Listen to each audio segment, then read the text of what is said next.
ایک مرتبہ اللہ کے نبی موسیٰ علیہ السلام نے اللہ سے ہم کلام ہو کر پوچھا، اے اللہ، جنت میں میرے ساتھ کون ہوگا؟ جب موسیٰ علیہ السلام نے یہ سوال کیا تو اللہ رب العزت نے فرمایا، اے موسیٰ، فلاں شہر کا قصاب تمہارے ساتھ جنت میں تمہارا ساتھی ہوگا۔ جب موسیٰ علیہ السلام نے یہ سنا، حیرت سے اس قصاب کو ڈھونڈنے لگے کہ آخر اس قصاب میں ایسا کیا ہے جو میرے ساتھ وہ جنت میں رہے گا۔ ڈھونڈتے ڈھونڈتے اس قصاب کی دکان پر پہنچے۔ موسیٰ علیہ السلام نے دیکھا وہ قصاب گوشت بیچ رہا ہے۔ آپ دور سے اسے دیکھتے رہے۔ جب سورج ڈوبنے لگا تو آپ نے دیکھا کہ وہ تھوڑا سا گوشت اپنی تھیلی میں رکھ کر اپنی دکان بند کر رہا ہے۔ اللہ کے نبی موسیٰ علیہ السلام اس قصاب کے بارے میں زیادہ جاننے کے لیے اس کے قریب آ کر کہنے لگے، اے خدا کے بندے، میں شہر میں اجنبی ہوں، کیا ایک رات کے لیے مجھے اپنا مہمان بناؤ گے؟ اس قصاب نے جیسے ہی آپ کے چہرے کا نور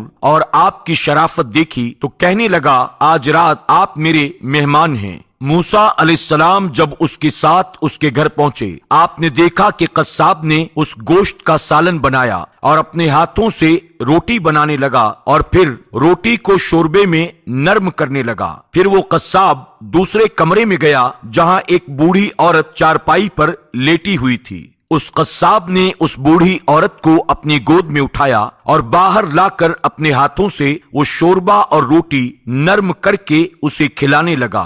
جب بوڑھی عورت کا پیٹ بھر گیا، حضرت موسیٰ علیہ السلام نے دور سے دیکھا وہ قصاب اس کا منہ صاف کرنے لگا۔ اتنے میں بوڑھی عورت قصاب سے کہنے لگی، میرے قریب آؤ، اور کان میں کچھ کہا۔ قصاب مسکرایا اور پھر اس بوڑھی کو واپس اس کمرے میں لے جا کر لٹا دیا۔ حضرت موسیٰ علیہ السلام کے پاس آ کر وہ بیٹھ گیا۔ حضرت موسیٰ علیہ السلام نے فرمایا، اے خدا کے بندے، وہ عورت کون ہے؟ قصاب کہنے لگا، وہ میری بوڑھی ماں ہے جس کو میں روزانہ اسی طرح سے کھانا کھلاتا ہوں۔ حضرت موسیٰ علیہ السلام نے فرمایا، اے خدا کے بندے، تمہاری ماں نے تمہارے کان میں کیا کہا جس کو سن کر تم مسکرانے لگے؟ وہ کہنے لگا، میری ماں میرے کان میں روز کہتی ہے کہ اللہ تجھے جنت میں موسیٰ علیہ السلام کا ساتھ عطا فرمائے۔ میں اپنی ماں کی بات سن کر دل ہی دل میں مسکرا کر کہتا ہوں، کہاں میں معمولی سا قصاب اور کہاں وہ اللہ سے کلام کرنے والے اللہ کے نبی موسیٰ علیہ السلام۔ بس اتنے میں موسیٰ علیہ السلام نے قصاب کو سینے سے لگا کر کہا، اے قصاب، اب تمہاری ماں کی دعا قبول ہو چکی ہے اور میں اللہ کا نبی موسیٰ کلیم اللہ ہوں اور تمہیں یہ خوشخبری سنانے آیا ہوں کہ جنت میں تم یقیناً میرے ساتھ رہو گے۔